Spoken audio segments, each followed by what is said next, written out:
हाय, good afternoon. CNBC आवाज के तमाम सोशल मीडिया प्लेटफॉर्म्स पर आप सबका स्वागत है। मैं हाजिर हूं मार्केट का पंचनामा लेकर। थोड़ा सा पस्त दिन था दरअसल। हैंडओवर यूएस से, क्योंकि बैक टू बैक हमें जो रोज हैंडओवर मिल रहा था वो बड़ा बढ़िया था, क्योंकि यूएस रोज नए रिकॉर्ड पे रिकॉर्ड जड़े चले जा रहा था। डाउ एसएनपी तगड़े मोमेंटम में थे। इवन नैस्डैक अपने रिकॉर्ड हाइस के बिल्कुल इर्द गिर्द किसिंग डिस्टेंस दूर कह लीजिए कामकाज कर रहा था। पर कल दरअसल ऊपरी स्तरों से मुनाफा वसूली का दबाव हावी हुआ। अब वो दबाव के पीछे रीजन किसी एक चिप कंपनी के खराब नतीजे और चिप स्टॉक्स ठंडे पड़े, पर वो अक्रॉस द बोर्ड थोड़ा सा मुनाफा वसूली का मूड बन गया था। और वही फिर मूड कैरी फॉरवर्ड हुआ। आज सुबह हमारे एशियन पियर्स सब दबाव में थे, तो उसका खामियाजा, ग्लोब का खामियाजा हमें भी भुगतना था। तो बुरा नहीं था सेशन में से। एक समय हरे निशान में भी थे, 30, 35, 40 पॉइंट, एक समय 150 पॉइंट दबाव में थे। फाइनली ऑफ डेज लोज भारतीय बाजार बंद होते हुए नजर आए। इंपॉर्टेंट यह है कि दायरा है नियर टर्म में 24,900 हमारे लिए बहुत इंपॉर्टेंट सपोर्ट जोन्स हैं, और अदरवाइज 24,700, 750 के जोन जहां से हम लोग इवेंचुअली घूमे थे। आज भी वो इंटरडे लोज 24,900 के इर्द गिर्द आके वहां पे बाइंग थ्रस्ट मिला भारतीय बाजारों को। वो हमारे सपोर्ट्स ब्यूटीफुली एक्ट करते हुए नजर आए। वो दिखा रहा है इस बाजार का टेक्सचर अभी भी शायद बाय ऑन डिप्स है। जैसे गावस्कर कहते हैं, माय ट्रेड माय वे, मेरे भाव पे वो भाव मिल रहा था आज स्क्रीन पे चीख चीख के। तो हमें वो दायरे को, अगर दायरे को ड्यूली रिस्पेक्ट कर रहे थे उनसे बाजार, तो हिम्मत करके उन लोअर लेवल्स पे शायद एक्यूमुलेशन के मौके थे। खैर, अभी भी एक्सपर्ट्स मानते हैं उससे नीचे स्टॉप लॉसेस लगा के गिरावट में खरीदारी करने का मन भारतीय बाजार में बनाया जा सकता है। मैं अब वो बाय करने के क्लियर रिकमेंडेशन तो नहीं दे सकता हूं, लेकिन न्यूयॉर्क कंपनी बहती साहब से मैं ऐसी चर्चा कर रहा था, इसी बात की चर्चा कर रहा था, तो उन्होंने भी यही मेंशन करा था कि थोड़ा सा डीप स्टॉप लॉस लगा के बिल्कुल खरीदारी करने का मन भारतीय बाजार में बनाया जा सकता है। और तब से लेकर अब तक के बीच में ऑलरेडी बहुत बड़ी, मतलब सेशन की क्लोजिंग के बीच में बढ़िया रिकवरी ट्रेड काफी हद तक प्ले आउट भी हुआ है, ये ध्यान रखिएगा। खैर, अब देखते हैं ओवरनाइट डेवलपमेंट्स यूएस से कैसे मिलते हैं। उसके बाद कल वो सुबह सुबह चर्चा हो ही जाएगी फ्रेश ट्रेड्स के लिए, मार्केट्स पे क्या रुझान होगा उसके लिए। अच्छा, आवाज के सारे प्लेटफॉर्म्स पे आप अपनी क्वेरीज भेजते रहिए, चाहे वो यूट्यूब हो, चाहे वो इंस्टाग्राम हो, चाहे वो मेरा या आवाज का दोनों का ट्विटर आईडीज हो, एक्स के आईडीज। हम हर प्लेटफॉर्म पे इस समय हैं और कोशिश करेंगे कुछ क्वेरीज वहां से कुछ बातचीत कर ली जाए। जहां तक बीएससी लिमिटेड पे सवाल उठाया है, बीएससी लिमिटेड को लेकर आपको पहले तो ये डिसाइड करना है कि आप किस टाइम होराइजन के लिए इस स्टॉक में आए हो। वो आपने मेंशन नहीं करा, क्योंकि शॉर्ट टर्म के या अवधि छोटी है और बहुत लॉन्ग टर्म की है, तो दोनों के लिए व्यू बदल जाता है। क्यों, वो मैं बता देता हूं, फिर आप अपना डिसाइड करिएगा। ये स्टॉक उठाइए, चार्ट इसका एक साल में 100% से ज्यादा चला है, ताबड़तोड़ तेजी, डबल से ज्यादा हो गया एक साल में। और रीजन क्या था? वैसे तो आउट परफॉर्मेंस कंटिन्यूड था, क्योंकि हिंदुस्तान में खूब सारे डीमैट अकाउंट वगैरह खुल रहे हैं, तो मूड माहौल तो इस तरह के स्टॉक्स का बढ़िया बना हुआ है। पर वो सेबी का जब से वो एफएनओ फ्रेमवर्क बदलाव की बात सामने आई, तब से मोमेंटम तूल पकड़ा। और एफएनओ में जो सो कॉल्ड स्पेकुलेशन को कर्व करने के लिए फाइनल अपडेट्स आ गए, उसके लेकर बाजार का उत्साह और अति उत्साह में बदल गया।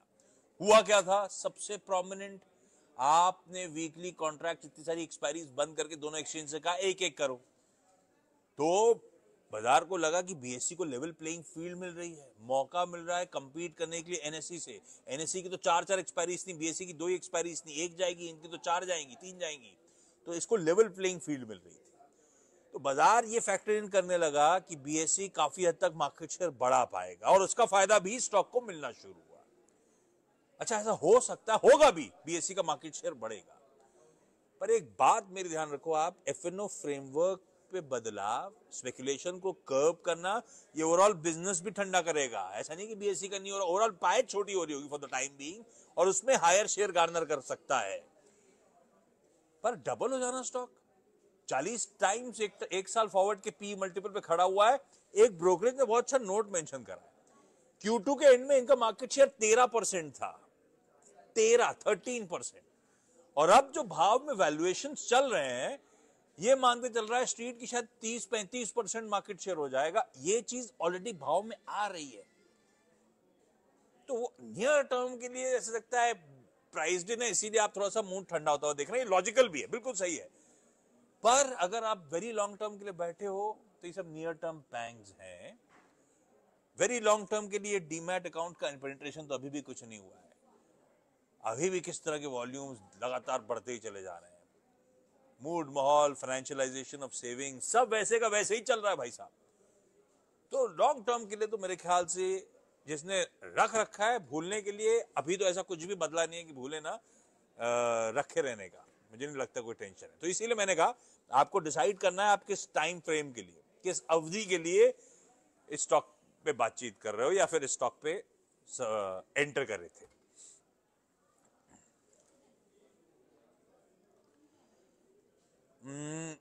जहां तक HDFC लाइफ इंश्योरेंस कंपनी की बात है यार,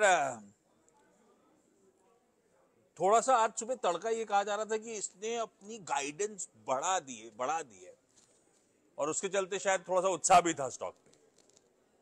पर थोड़ा सा डीप डाइव करिएगा, इसने ग्रोथ आउटलुक रिवाइज जरूर करा है, 15% वाला बढ़ा के 18 से 20% कर दिया है। पर उसमें अगर आप घुसेंगे तो वैल्यू ऑफ न्यू बिजनेस की ग्रोथ गाइडेंस जस की तस 17-18% FY25 के लिए आपको नजर आएगी। वैल्यू ऑफ न्यू बिजनेस को थ्रस्ट इसलिए देने की जरूरत है क्योंकि इन स्टॉक्स के लिए वो डिफाइन करता है किस तरह की ग्रोथ और फिर किस तरह के वैल्यूएशंस। तो गाइडेंस जो बढ़ी है उसमें वैल्यू ऑफ न्यू बिजनेस की गाइडेंस में छेड़छाड़ नहीं हुई है। मार्जिन्स के फ्रंट पे डिसअपॉइंटमेंट आया हुआ है, मार्जिन्स करेक्ट हो गए थे, ठीक है, वो टाइम फ्रेम इशू होगा। पर मैनेजमेंट ने खुद अपनी कमेंट्री में कहा है कि मार्जिन्स पे हम फ्लेक्सिबल है। मार्जिन्स पे फ्लेक्सिबल है मतलब कि आसान शब्दों में हम और गिरने दे सकते हैं ग्रोथ के एवज में, मतलब इन lieu of growth.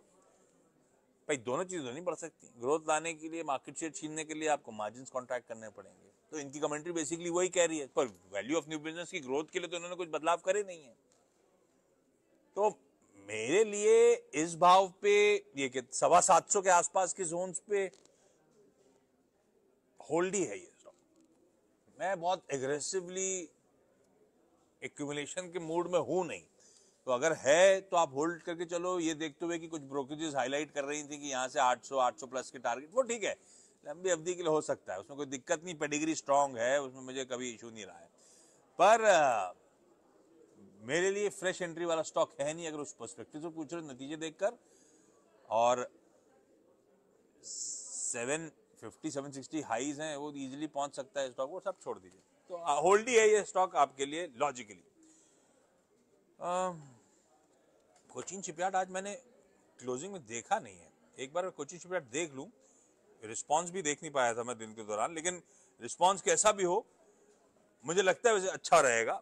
Cochin shipyard in corrective moves के बीच, जब ओएफएस का कल अपडेट आया था ना और भाव देखा था मैंने, पर ये तो ऑब्वियस था कि डे वन मतलब आज जब इंस्टीट्यूशंस के लिए खुलना था तो स्टॉक करेक्ट होता, क्योंकि 8% के आसपास मौजूदा भाव से, परसों के भाव से, क्लोजिंग से डिस्काउंट पे ओएफएस का फ्लोर प्राइस तय करा गया था, तो वो तो गिवन था। पर पता है मैंने वो भाव देख के अगर मुझे वो मिल रहा है तो शायद एक ट्रांच पैसा कमिट करने का कोचिन शिपयार्ड में समय आ गया है। मैं क्यों कह रहा हूं, एक तो ओवरहैंग छट जाएगा, हो सकता है बाकियों में भी ओएफएस आए, इसमें तो आ गया, जो होना तो हो गया। आज शाम का एक बार फाइनल रिस्पांस देख सकते हैं, 5 बजे के बाद अपडेट होगा कि नॉन रिटेल ने यानी कि इंस्टीट्यूशन ने कैसा बिड करा, उससे थोड़ी तस्वीर तैयार होगी, किस तरह की कमिटमेंट्स आए, कितना पैसा आया, कितना ओवर सब्सक्राइब हुआ। दूसरा, कोचिन शिपयार्ड या ऐसी कई सारी डिफेंस कंपनीज में कोई इशू नहीं है धंधे को लेकर, सॉलिड फाइनेंशियल्स हैं, बुक टू बिल रेशियो गजब का, मतलब आसान शब्द में खूब तगड़ी ऑर्डर बुक है, बहुत तगड़ी ऑर्डर बुक है। एग्जीक्यूशन को लेकर इशू नहीं आ रहे हैं, सब कंपनियां बढ़िया काम कर रही हैं। बस इशू ये आ गया था, हम और आप अति उत्साहित हो गए थे, खूब खरीद डाला तो वैल्यूएशन बहुत स्ट्रेच हो गए। और धंधे को लेकर कोई इशू नहीं था, वैल्यूएशन को लेकर इशू था, वैल्यूएशन खंडे पड़े। भाई 3000 का स्टॉक आ गया ना 1600 के नीचे, तो कहीं ना कहीं वैल्यूएशन अब जस्ट लगना शुरू हो रहे हैं। वो ओवर स्टेज वैल्यूएशन अब लग रहा है कि वो जोन्स पे आ रहे हैं ये स्टॉक्स जिसमें शायद थोड़ा थोड़ा पैसा कमिट करा जाए एक ट्रांच में ना, क्योंकि हु नोज यहां से भी कुछ करेक्शन आए, और अगर आ रहा होगा तो एक्यूमुलेट करने के मन और बनाया जा सकता है। इसीलिए मैं कह रहा हूं ट्रांच में पैसा डालने का समय। पर वो सब कुछ डिपेंडेंट है, आज शाम को वो अपडेट जब आएंगे फाइनल मेरे पास, तब अपन उस पर कॉल लेंगे। लेकिन हाँ, एक ट्रांच कमिट करने का मन तो बहुत है, और ऐसे ही कहीं कहीं ओएफएस आ रहे हो, कहीं कहीं मीनिंगफुल नॉक्स ले रहे हो, तो शायद समय आएगा। अब अभी तो फॉलिंग नाइफ है, पर कहीं ना कहीं कमिटमेंट देना है, तो मुझे लग रहा है। इसीलिए अब एक बार नंबर्स देख लेता हूं, कल फिर आपसे कल चैनल पे बातचीत कर लूंगा, शाम तक तो देर हो जाएगी। आज के देख के अपन रिटेल के लिए क्या करना है कल, उस पर अपन सुबह भी चर्चा कर लेंगे। हंडई मैंने पहले ही कहा था, हंडई या ह्युंडई, अपन को ह्युंडई समझ में आता है, मैनेजमेंट से पूछ लिया तो गड़बड़ हो गई, हंडई हंडई दिमाग में बैठ गया। मैं ह्युंडई मोटर्स इंडिया की बात कर रहा हूं। तो बिल्कुल कल अपन ने चर्चा कर ली, उस पर कुछ चर्चा की जरूरत है नहीं। आज अंडर सब्सक्रिप्शन, ठंडा रिस्पांस, उस पर बहुत ज्यादा रीड थ्रू मत करिएगा। इतने बड़े आईपीओ में ज्यादातर कमिटमेंट डेट 3 पे ही आते हैं, कल ही आएंगे। पार तो लग जाएगा, ये तो मेरा मानना है, इसमें तो कोई दिक्कत होगी नहीं। पर हम और आपके लायक है कि नहीं, उसमें मैंने बहुत डिटेल कवरेज कल कर लिया था। अगर फिर भी कंपल्सिव है कि आईपीओ हर आईपीओ में डालता हूं, इसमें भी डालूंगा, तो कल दोपहर तक का वेट कर लीजिए भाई। देख लीजिए इंस्टीट्यूशन की तरफ से दरअसल किस तरह का रिस्पॉन्स आ रहा है। एंकर वाला पार्ट छोड़ दीजिए, एंकर में कमिटमेंट आते ही आते हैं। इधर देखना है, क्योंकि तो रोड शो करे जाते हैं तो यही चीज प्रमोट करी जा रही होती है। किस तरह का क्यूआईबी, किस तरह का एचएनआई का कंपोनेंट आ रहा है, उसके बाद अपन रिटेल घुसेंगे। मेरा तो वैसे भी मानना है घुसना है नहीं, इसलिए मैंने कहा था कंपल्सिव है, तब देखिएगा कल। अदरवाइज डिस्कवर कर, मार्केट फोर्सेस को डिसाइड करने दीजिए, सही मूल्यांकन कितना डिस्काउंट मारुति के सामने वाजिब है, वो मार्केट फोर्सेस डिफाइन करेंगे, डिसाइड करेंगे, उसके बाद अपन कॉल लेंगे। कंपनी अच्छी है, कंपनी को लेकर कोई इशू नहीं है। जैसे कि मैंने कोचिन शिपयार्ड के लिए अभी अभी बात करी थी, कंपनी अच्छी है, कंपनी को लेकर कोई इशू नहीं है। वैल्यूएशन अगर टेबल को छोड़ दिया होता तो अपन अभी कूद चुके होते, वो नहीं छोड़ा दिख रहा है, इसीलिए अपन थोड़ा सा इंतजार करेंगे। जब बहुत लॉन्ग टर्म के लिए लगाने के लिए एक सारी रिपोर्ट हाईलाइट करी थी, बहुत लॉन्ग टर्म के लिए लगाना है, तो फिर काहे जल्दी है यार, खुलने दीजिए, मार्केट फोर्सेस डिसाइड करेंगी, सही मूल्यांकन पे लग रहा होगा अपन को, तब अपन एंटर कर लेंगे। खैर, कल वो दोपहर में एक बार चर्चा सासबो सेंसेक्स में कर भी लूंगा 12:30 के आसपास, जब अपने पास अपडेट आ रहे होंगे सब्सक्रिप्शन नंबर्स के। चैनल पे जुड़े रहिएगा। इस नोट पर आज के पंचनामा को समेटते हैं। कल फिर 3:30 बजे अपनी मुलाकात होगी, अपॉइंटमेंट व्यूइंग मार्केट का पंचनामा में। सी यू।